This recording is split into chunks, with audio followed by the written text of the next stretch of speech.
নমস্কাৰ এই মুহূৰ্তত আহি পৰিছে আজি সন্ধিয়াৰ কেইবাটাও গুৰুত্বপূৰ্ণ খবৰ আৰু এনে ধৰণৰ খবৰ সমূহ চাবলৈ চেনেলটো সাবস্ক্ৰাইব কৰি ভিডিঅ'তে এটা লাইক কৰি দিবলৈ হৈছে আজি সন্ধিয়াৰ প্ৰথমটো খবৰ অসমীয়াৰ উগ্ৰমতি দেখি হাতজোৰ কৰিবলৈ বাধ্য হৈছে মেঘালয়ৰ পুলিচ যিহেতু আজি যোৰাবাটত উত্থাল পৰিৱেশ সৃষ্টি হৈছে কিয়নো মেঘালয়ৰ পৰা যিবোৰ বাহন আহিছিল অৰ্থাৎ সেইবোৰ বাহনবোৰ চালকৰ নমাই পেলাই উদ্ভণ্ডালি কৰিছে কেইজনমান যুৱকে অৰ্থাৎ চলাবলৈ উঠিব নাই গুৱাহাটী মহানগৰীত অৰ্থাৎ যোৰাবাটত মেঘালয়ৰ মিনিষ্টাৰ ডিচি SP DSP কোনো আহিব নোৱাৰিব বুলি অসমলৈ মন্তব্য কৰিছে কেইজনমান যুৱকে অৰ্থাৎ অসমৰ যিহেতু 19 আগষ্টতে ভয়ংকৰ ঘটনা সংঘটিত হৈছিল মেঘালয়ত তাৰপিছতে মেঘালয়ত বহুতো অসমৰ গাড়ী দেখিলেই মেঘালয়ত কিছুমান উদ্ভণ্ডালি যুৱকে অসমৰ গাড়ীক আক্ৰমণ কৰে অসমীয়া মানুহক আক্ৰমণ কৰে 19 আগষ্ট ঘটনাৰ পিছতে শ্বিলঙত নিয়মাত পৰিৱেশ হৈছে নমাই দিয়া হৈছে CRPF ৰেপিডো একশ্যন ফ'ৰ্চ অসমত অব্যাহত আছে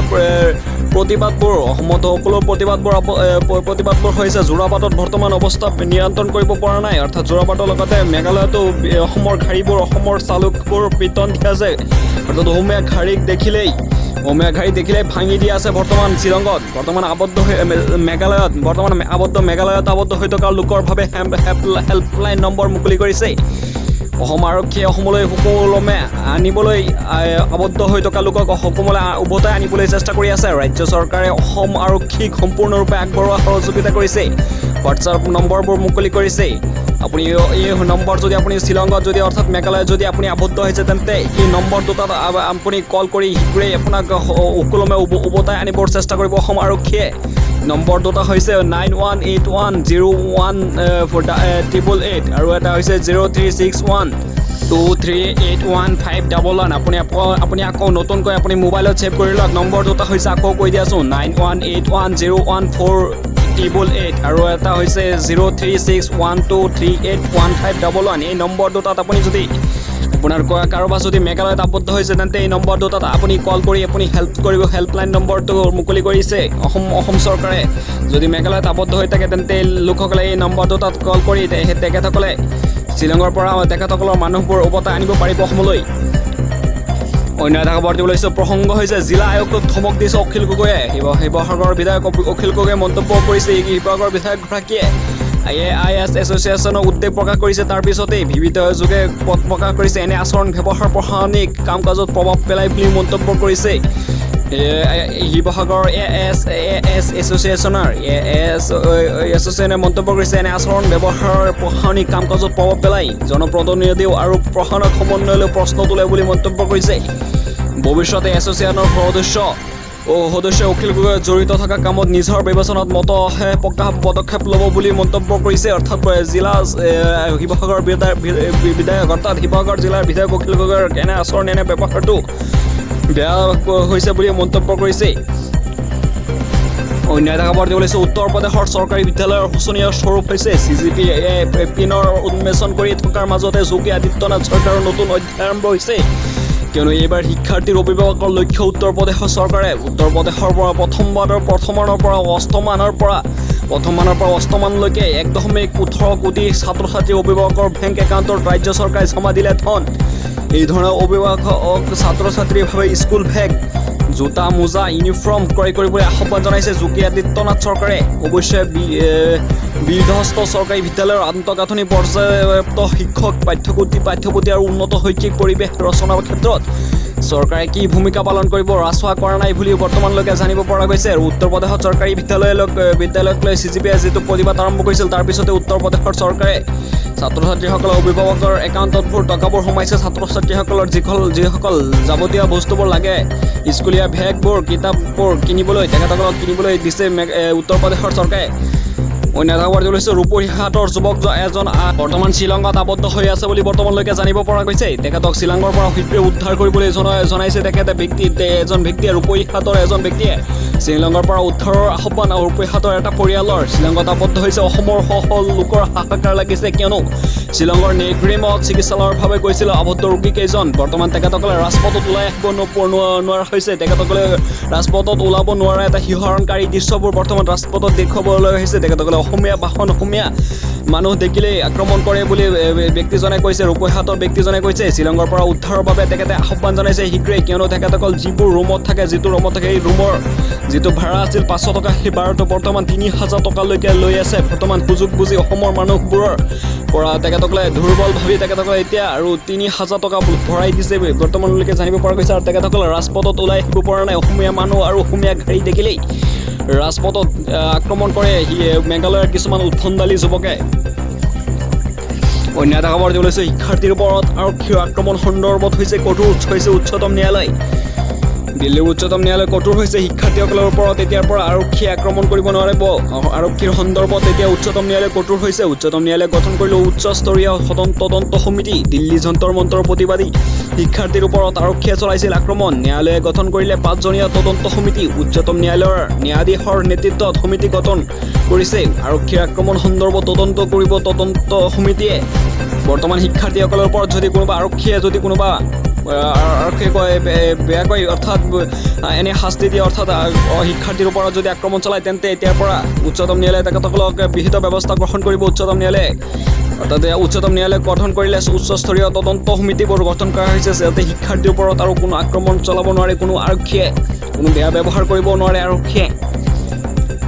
অন্য এটা খবৰ ওলাইছে ভান বিধ্বস্ত প্ৰতিখন বিদ্যালয়ৰ মেৰামতিৰ বাবে অহা 2.5 লাখ টকাৰ ওপৰত কোনো ঠিকাদাৰী ধালি নচলিব বুলি মন্তব্য কৰিছে শিৱসাগৰৰ বিধায়কগৰাকীয়ে। শিৱসাগৰৰ বিধায়ক অখিল গগৈ আৰু মন্তব্য কৰিছে যে যেতিয়া এইবাৰ ভান বিধ্বস্ত হৈছে শিৱসাগৰত তেখেতসকলৰ পৰিয়ালৰ অৰ্থাৎ তেখেতসকলৰ পৰিয়াল বা বিদ্যালয় যিসকল মেৰামতিৰ বাবে 2.5 লাখ টকা দিছে অসম চৰকাৰে, সেইসকলে সেই টকাৰ ওপৰত কোনো ঠিকাদাৰী নচলিব বুলি মন্তব্য কৰিছে। তেওঁ ৰাইজৰ দল হয় বা তেওঁ যদি ৰাইজৰ দল বা বিজেপি অকব যি দলেৰেই নহওক কিয়নো তেখেত লাগিলে তেওঁ চৰকাৰৰ পৰাই আহক, বিদ্যালয় গৃহ নিৰ্মাণৰ বাবে সাধনৰ ওপৰত কোনো ধালালি নচলিব বুলি মন্তব্য কৰিছে। মই কৈ দিছোঁ সকলোকে এনেদৰে শীঘ্ৰেই ভাবুকি প্ৰদান কৰি কৈছে যে কোনোবা ব্যক্তিয়ে যদি ধালালি কৰে তেন্তে তেখেতৰ ওপৰত বিহিত ব্যৱস্থা গ্ৰহণ কৰিব। কিয়নো বানপানী প্ৰতিখন বিদ্যালয়ৰ মেৰামতিৰ বাবে যিটো টকাবোৰ আহিছে 2.5 লাখ টকা, সেই টকাৰ ওপৰত কোনো ধালালিও নচলিব বুলি মন্তব্য কৰিছে শিৱসাগৰৰ বিধায়কগৰাকীয়ে। অন্য এটা খবৰ দিবলৈ লৈছোঁ মেঘালয়ত আক্ৰমণৰ সন্মুখীন হোৱা অসম চৰকাৰৰ কেমেৰাৰ সন্মুখতে কান্দি উঠিছে এজন ড্ৰাইভাৰে শ্বিলঙৰ পৰা তেখেতে কান্দি উঠিছে, কিয়নো তেখেতৰ পিঠিবোৰ বহল কৰি দিছে শ্বিলঙৰ কেইটামান উদ্ভণ্ডালী যুৱকে, কিয়নো তেখেতক বহুত পিটিছে অসমীয়া মানুহ বুলি কোৱাত। তেখেত অসমৰ বাসিন্দা হয় বুলি অসমীয়া মানুহ হয় বুলি কোৱাৰ তাৰপিছতে তেখেতক পিঠিবোৰ বহল কৰি দিছে পিটি। মেঘালয়ৰ পৰা বহুতো ভয় ভাবুকিৰ সৃষ্টি হৈছে, কিয়নো মেঘালয়ত অসমীয়া মানুহৰ ওপৰত নিতৌ আক্ৰমণ চলি আছে বৰ্তমান আজিলৈকে। অন্য এটা খবৰ দিবলৈ অৰুণাচলৰ টাংচিং চাৰ্কছৰ পাছত চীনৰ পিপলান্সৰ ৰিভাৰেলৰ আৰ্মীৰ পুনৰ শক্তি প্ৰদৰ্শন কৰিছে। এতিয়া অৰুণাচল প্ৰদেশৰ বৰ্ডাৰত চীনৰ আক্ৰমণ লক্ষ্য হৈ পৰিছে। তেখেতসকলে চীনৰ পৰা তেখেতে অৰুণাচলবোৰ দখল কৰাৰ বাবে লাগি পৰিছে। তাৰপিছতে অৰুণাচলৰ লগতে অৰুণাচলৰ যিবোৰ আৰ্মী আছে তেখেতসকলে মন্তব্য কৰিছে যে ভাৰত চৰকাৰ গৃহমন্ত্ৰী অমিত শ্বাহলৈ মন্তব্য কৰিছে তেখেতসকলে শীঘ্ৰেই অৰুণাচল বৰ্ডাৰটো ভালকৈ ৰাখিবলৈ অৰ্থাৎ তেখেতসকলে আকৌ পুনৰ বহুতো BSF দিবলৈ অৰ্থাৎ চীনৰ আক্ৰমণৰ লক্ষ্য হৈ পৰিছে বৰ্তমান অৰুণাচল প্ৰদেশবোৰ। তেখেতসকলে আক্ৰমণ কৰি আছে সদায়। তেখেতসকলৰ লক্ষ্য আছে অৰুণাচলবোৰ দখল কৰিবৰ বাবে তেখেতসকলৰ নিজৰ ৰাষ্ট্ৰ হৈ বুলি তেখেতৰ নিজৰ দেশ হৈ বুলি মন্তব্য কৰিছে চীনা আৰ্মীয়ে মন্তব্য কৰিছে তেখেতসকলৰ নিজা দেশ হয় বুলি।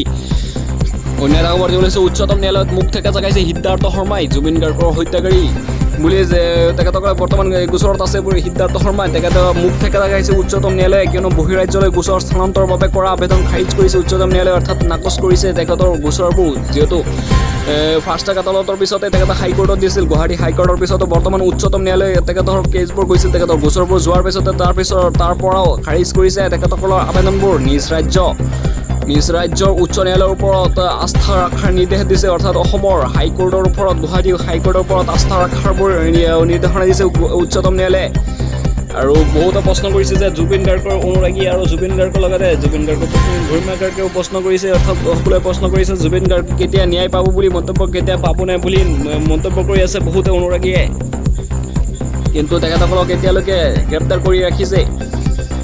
অন্য এটা খবৰ দিব লাগিছে পাকিস্তানী সুপ্ৰিম কোৰ্টৰ নিৰ্দেশ পাকিস্তান চৰকাৰত তাৎক্ষণিকভাৱে জেলবন্দী হৈছে পাকিস্তানৰ প্ৰাক্তন প্ৰধানমন্ত্ৰী ইমৰান খান। ইমৰান খানক স্বাস্থ্য পৰীক্ষাৰ বাবে চিকিৎসালয়লৈ নিয়োগ বুলিও মন্তব্য কৰিছে পাকিস্তানৰ উচ্চতম ন্যায়ালয়ে। ইমৰান খানৰ স্বাস্থ্যবোৰ বিসংগতি হৈছে, অৰ্থাৎ স্বাস্থ্যবোৰ চিকিৎসা কৰিবলৈ চিকিৎসালয়লৈ নিয়াৰ ব্যৱস্থা কৰিব লাগে বুলি মন্তব্য কৰিছে ইমৰান খানৰ পৰিয়ালে। জেলৰ পৰা তেখেতে তাৰপিছতে তেখেতক জেলৰ পৰা ওলাইছিল। জেলৰ পৰা ওলাই পুনৰ জেলত সোমাইছে ইমৰান খানক, কিয়নো চিকিৎসাগতভাৱে সুস্থ বুলি ঘোষণাৰ পিছতেই তেখেতে সুস্থ বুলি ঘোষণা কৰাৰ পিছতে তেখেতে পুনৰ জেললৈ প্ৰদান কৰিছে পাকিস্তানৰ প্ৰাক্তন প্ৰধানমন্ত্ৰী ইমৰান খানক যিহেতু তেখেতৰ পৰিয়ালৰ নিৰ্দেশমতে উচ্চতম ন্যায়ালয়ে তেখেতক নিৰ্দেশ দিছে জেলৰ পৰা ওলাই তেখেতৰ স্বাস্থ্যবোৰ পৰীক্ষা কৰাবলৈ। তাৰপিছতে স্বাস্থ্যবোৰ পৰীক্ষা কৰাৰ পিছতে পুনৰ আকৌ তেখেতক জেলত ভৰাই থৈছে। মুঠৰ ওপৰত ইমৰান খান বৰ্তমান তেখেতে জেলত আছে বুলি জানিব পৰা গৈছে। অন্য এটা খবৰ দিব লৈছোঁ। আমেৰিকাৰ ৰাষ্ট্ৰপতি ডনাল্ড ট্ৰাম্পে শেহতীয়াকৈ মন্তব্য কৰিছে যে হৰমুজ জলদ্বীপক আমেৰিকাৰ ভূখণ্ড হিচাপে ঘোষণা কৰিছে। আমেৰিকাৰ ৰাষ্ট্ৰপতি ডনাল্ড ট্ৰাম্পে ঘোষণা কৰিছে ভূখণ্ড হিচাপে আমেৰিকাৰ ৰাষ্ট্ৰপতি হৰমুজ জলদ্বীপক আমেৰিকাৰ ভূখণ্ড হিচাপে ঘোষণা কৰিছে। থ্ৰুথ ছ'চিয়েলত মুকলি কৰা হৈছে মানচিত্ৰবোৰ। হৰমুজ জলদ্বীপৰ মানচিত্ৰবোৰ এতিয়া বৰ্তমান গঠিত হৈছে আৰু ইৰাণৰ প্ৰতি লক্ষ্য ৰাখি মন্তব্য কৰিছে হৰমুজ জলদ্বীপবোৰ তেখেতসকলৰ মানচিত্ৰ অৰ্থাৎ আমেৰিকাৰ ভূখণ্ড হয় বুলি মন্তব্য কৰিছে আমেৰিকাৰ ৰাষ্ট্ৰপতিগৰাকীয়ে। তাৰপিছতে ইৰাণৰ সৰ্বোচ্চ নেতা আয়াতুল্লাহ আলী খামেনীৰ পুত্ৰই মন্তব্য কৰিছে ইৰাণৰ সকলো জনতাই প্ৰতিবাদ কৰি আছে যে শীঘ্ৰেই আয়াতুল্লাহ আলী খামেনীৰ প্ৰতিশোধবোৰ ল'ব লাগে বুলি মন্তব্য কৰিছে ইৰাণৰ জনতাই।